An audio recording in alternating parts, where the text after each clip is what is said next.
We don't have to do anything to change society. समाज किससे बन रहा है? समाज किससे बन रहा है? हमारे से बन रहा है. समाज नहीं बिखरा, हम बिखरे. समाज में शांति नहीं घटती है, मन में शांति घटती है. फिर जब 4 लोगों के मन में शांति घटती है तो उस घर में शांति घटती है. राइट? और फिर जब लाखों मन में शांति घटती है तो उस शहर में शांति घटती है. और जब करोड़ों मन में शांति घटती है तो उस देश में शांति घटती है. एंड फिर जब ऑलमोस्ट सबकी शांति घटती है तो पूरी सृष्टि की शांति घटती है. अब हमें दुनिया में शांति नहीं लानी है, देश में भी शांति नहीं लानी है, शहर में भी नहीं लानी है. हमें सिर्फ कहाँ लानी है? हो क्या रहा है? हर एक कह रहा है देश में शांति होनी चाहिए, शहर में शांति होनी चाहिए. We are trying to go the other way round. हम कह रहे हैं बाहर शांति होगी तो हमारे मन में शांति होगी. It's not outside in, it is inside out. और फिर भी हम जहाँ हमारा पावर है वो कहाँ है? अपने घर पे. क्या हम अपने घर में शांति ला सकते हैं? क्योंकि हर एक ने अगर अपने घर की जिम्मेवारी ले ली तो समाज, शहर, देश, everything is taken care of. सिर्फ everyone has to take responsibility of their family. Which means अगर आप आज एक अपने घर के 4 लोगों की जिम्मेवारी ले लो, हो गया काम खत्म. बड़ा देखते ना तो काम बहुत बड़ा लगता है. देश में शांति लानी है, फिर हम कहते हैं हम कैसे लाएंगे, तो काम ही छोड़ देते हैं वहीं पे. आई तो can change the country, no obviously I can't. तो फिर मैंने काम ही छोड़ दिया. फिर हमने चला अच्छा देश नहीं शहर में शांति लानी है. फिर हमने देखा कहाँ शहर, कहाँ मैं, आई कांट डू एनीथिंग. काम खत्म. हमने नहीं लानी है वहाँ, हमें सिर्फ अपने घर में लानी है. क्या हम अपने घर में ला सकते हैं? घर में ला सकते हैं. क्यों ये कहा जाता है कि नारी के पास वो ताकत है प्रभाव डालने की? Why the woman? Why the woman has an impact on society? Why? क्यों ये कहा जा रहा है? कौन सी शक्ति है हमारे पास? अच्छा, मतलब सहन शक्ति नारी में ज्यादा होती है? कौन ये सोचता है कि सहन शक्ति नारी में ज्यादा होती है?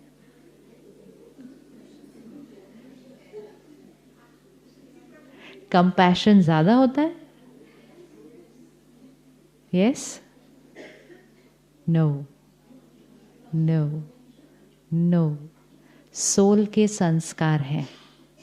वो आत्मा नारी के शरीर में हो या पुरुष के शरीर में हो, उससे फर्क कोई नहीं पड़ता है. You can find a woman who has 0 tolerance power, छोटी छोटी बातों पे रिएक्ट कर रहे हैं. And you can have a man who has tremendous tolerance power. ये कभी भी जनरलाइज नहीं करना चाहिए इस तरह से. ये हर एक आत्मा के संस्कार होते हैं, जेंडर के संस्कार नहीं होते हैं. ये जिसका जैसा संस्कार, तो कोई आत्मा में सहन शक्ति ज्यादा है, कोई आत्मा में सहन शक्ति कम है. It does not depend on the gender of the body. ये अलग बात है कि सोशल कंडीशनिंग ने हमें क्या सिखाया? चुप रहो. तो चुप रहना इज नॉट सहन शक्ति. मुख से चुप रहे और अंदर से बोलते ही गए, बोलते ही गए, बोलते ही गए, दिस इज नॉट कॉल्ड सहन शक्ति. तो सोशल कंडीशनिंग ने हमें क्या कहा? चुप रहो. तो हम चुप रहे. कहाँ से चुप रहे? यहां से चुप रहे. अंदर रोते गए, अंदर रोते गए, अंदर अपने आप को विक्टिम फील करते रहते हैं. बेचारी मैं, मुझे ही कितना सहन करना पड़ता है. दिस इज नॉट सहन शक्ति. सहन शक्ति मीन्स जिसके अंदर फिर एक भी नेगेटिव थॉट नहीं चलती है, दैट इज सहन शक्ति. उसने सहन कर लिया, मतलब एडजस्ट कर लिया. Full stop. यहाँ फुल स्टॉप, यहाँ नहीं. फुल स्टॉप यहाँ नहीं। तो ये कोई भी गलत फहमी में नहीं होना चाहिए कि हमारी सहन शक्ति जरा बाकियों से थोड़ी ज़्यादा है। जिसने डिसाइड कर लिया वो अपनी सहन शक्ति को क्या करना शुरू करेगा। यस। दो चीज़ें हैं जो नारी करती है जिसका प्रभाव पूरे घर पर पड़ता है। एक, नारी बच्चे को जन्म देती है। 9 months आप एक आत्मा को अपने गर्भ में रखते हैं और उस 9 months में उस बच्चे के संस्कार बन जाते हैं। ये वो वाला कर्म है जो सिर्फ कौन कर सकता है। ये वो वाला कर्म है जो सिर्फ कौन कर सकता है।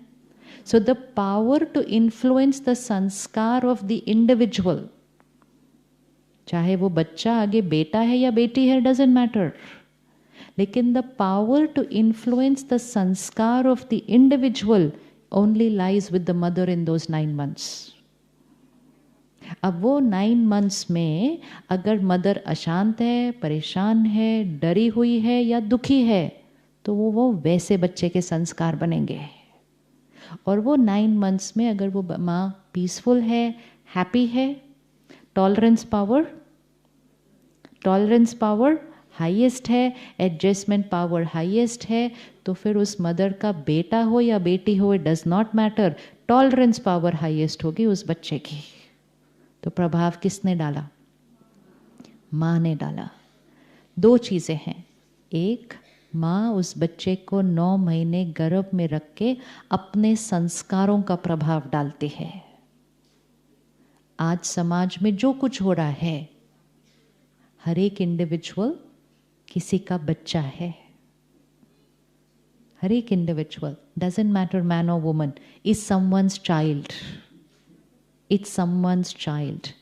बहुत स्टडी हो रही है इस बात पे कि जो हम चीज़ 30, 40, 50 साल बाद भी करते हैं, या जो हमारी साइकोलॉजी बनती है, जो हमारी पर्सनालिटी बनती है, बहुत सारा कुछ उस 9 महीने में हो गया था।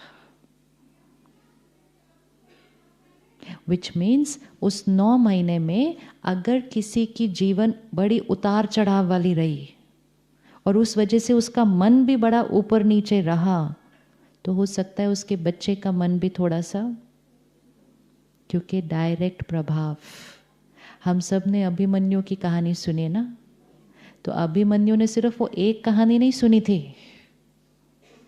वो कहानी हमें क्यों सुनाई जाती है, ताकि हमें समझ में आ जाए कि माँ के गर्भ में जो वो बच्चा है, वो माँ की हर बात जो वो सोचती है, बोलती है, सुनती है, देखती है, पढ़ती है, वो सब कुछ सोल वोम्ब में सब कुछ अब्सॉर्ब कर रहा है। अब पहले के समय में इजी था कि वो 9 months में मदर की लाइफ कैसे हुआ करती थी। इजी, हैप्पी रहो, अच्छी चीज़ें पढ़ो, अच्छा करो, इजी जीवन थी। फिजिकल मेहनत हो सकती थी लेकिन इमोशनली इजी थी, है ना। और घर वालों को भी क्या बोला जाता था, इसको खुश रखो, इसको खुश रखो, इसको खुश रखो, क्योंकि वो एक्चुअली किसको खुश रख रहे थे। तो मदर खुश रहे तो बच्चा is born emotionally stronger, mentally stronger if the mother is very powerful and happy during those 9 months. क्यों? क्योंकि उस 9 महीने में जब आत्मा गर्भ में है, उसकी कैचिंग पावर हाईएस्ट है। It is like an out of body experience है उस टाइम, क्योंकि वो आत्मा का नए शरीर से अभी वो अटैचमेंट नहीं हुआ है। 1 साल तक, 2 साल तक, 3 साल तक, 4 साल तक बच्चे के ऊपर पेरेंट का प्रभाव हाईएस्ट है। धीरे धीरे हमारा प्रभाव क्या होने लगता है, कम होने लगता है, लेकिन हाईएस्ट प्रभाव इज इन दोज 9 months।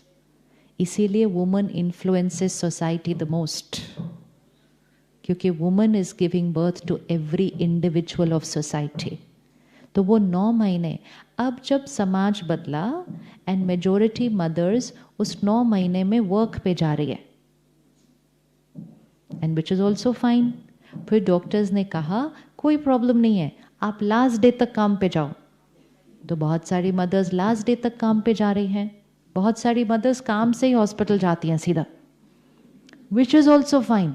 क्योंकि काम करने में कोई प्रॉब्लम नहीं है, लेकिन काम करते हुए साथ में टेंशन, साथ में एंजाइटी, साथ में एंगर, साथ में जेलसी, साथ में उस जगह में कोई चल रही हैं बातें, साथ में गॉसिप, वो तो हमने ध्यान ही नहीं दिया कि उस बच्चे ने 9 महीने में वो सब कुछ अब्सॉर्ब कर लिया।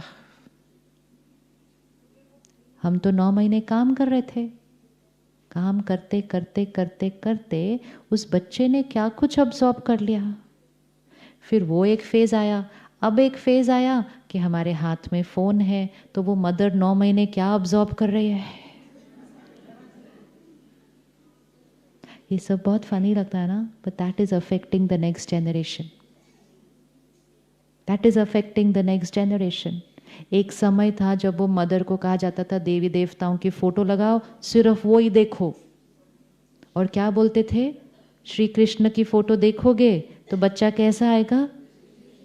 अब क्या देख रहे हैं, अब क्या देख रहे हैं, देखते जा रहे हैं, सुनते जा रहे हैं, पढ़ते जा रहे हैं, देखते जा रहे हैं, सुनते जा रहे हैं, पढ़ते जा रहे हैं, तो जो देखेंगे बच्चा वैसा आएगा। तो फिर ये जिम्मेवारी किसकी है, mother. So you have to take this to every woman in society and not take it when they are during those 9 months, but take it right from the beginning. आज आपकी बेटियां हैं, कॉलेज में हैं, वो कैसा जीवन जी रही हैं, अभी से ध्यान रखना पड़ेगा। इमोशनल हेल्थ किसी मदर की आप उस 9 months में नहीं चेंज कर सकते आप सडनली। किसी का अगर गुस्से का संस्कार है, उसको आज पता चले कि वो प्रेग्नेंट है, वो थोड़ा गुस्सा छोड़ देगी एक दिन में, ऐसा नहीं होगा। तो हमें कब से ध्यान रखना पड़ेगा। तो हर एक सोल को ध्यान रखना है अपने संस्कारों का, लेकिन वुमन का इम्पैक्ट दूसरे पे ज्यादा पड़ रहा है। तो फिर जिम्मेवारी, जहां पावर मिलती है वहां रिस्पॉन्सिबिलिटी भी मिलती है। एक पावर है तो रिस्पॉन्सिबिलिटी भी है।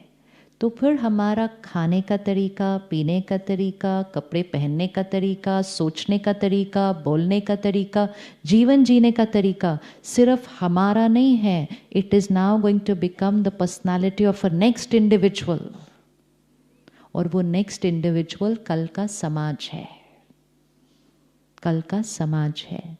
So as a girl we can not say oh it's my life, I can do anything, मैं कुछ भी खाऊं, कुछ भी पीऊं, क्या फर्क पड़ता है, ये तो मेरी जीवन है। फिर वो सिर्फ मेरी जीवन नहीं है, वो सिर्फ मेरी जीवन नहीं है। So we need to understand the power of a woman, but फिर साथ साथ द रिस्पॉन्सिबल